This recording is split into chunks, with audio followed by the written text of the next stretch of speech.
Hello bachcho, let's read the question, and the question says the two liquids A and B have the same molecular mass and form ideal solution.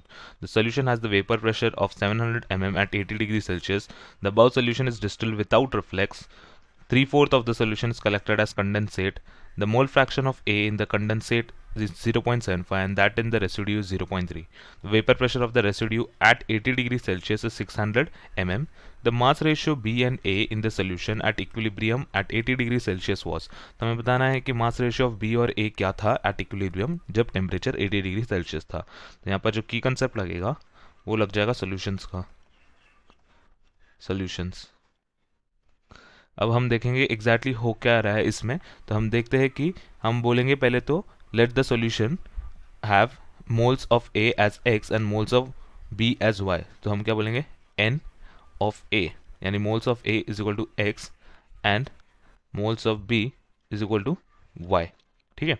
Then what we can do, x is equal to हमें percentage दिया है तो हम x calculate कर लेंगे. x will be equal to 0.75 क्योंकि ये दिया है a इन द कंडेंसेट, तो 0.75 इंटू 3/4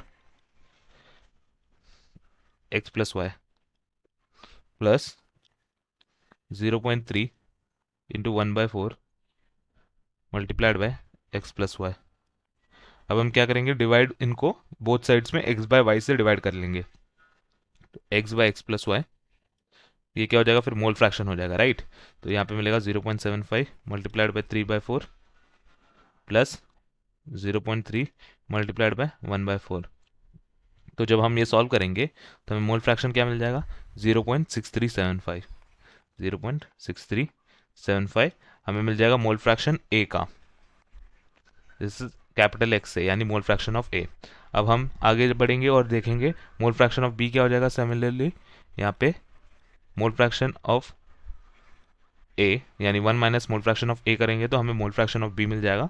वो है हमारा 0.3625.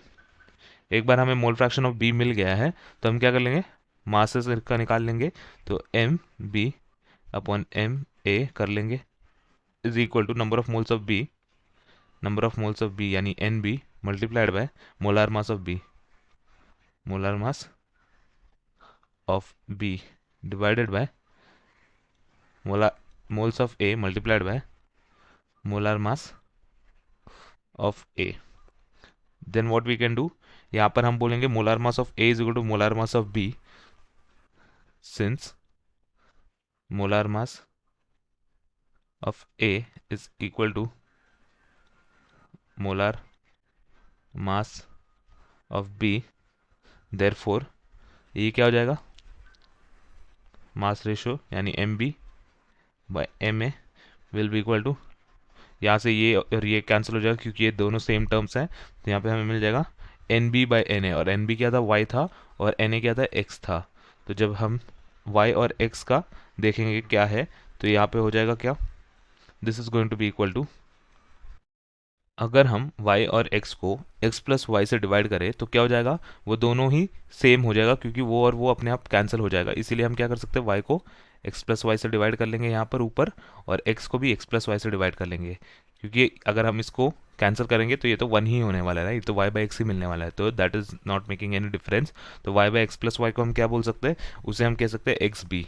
सो एक्स बी डिवाइडेड बाय यानी एक्स ए, यानी ये क्या हो जाएगा, mole fraction of B divide by mole fraction of A.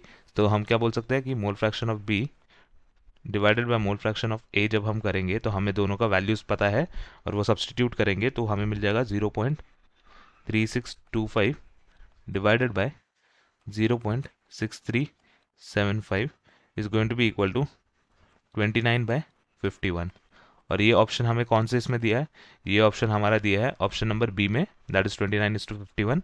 So this will be the correct answer and rest everything will be incorrect. Hope you understood it well. Best of luck.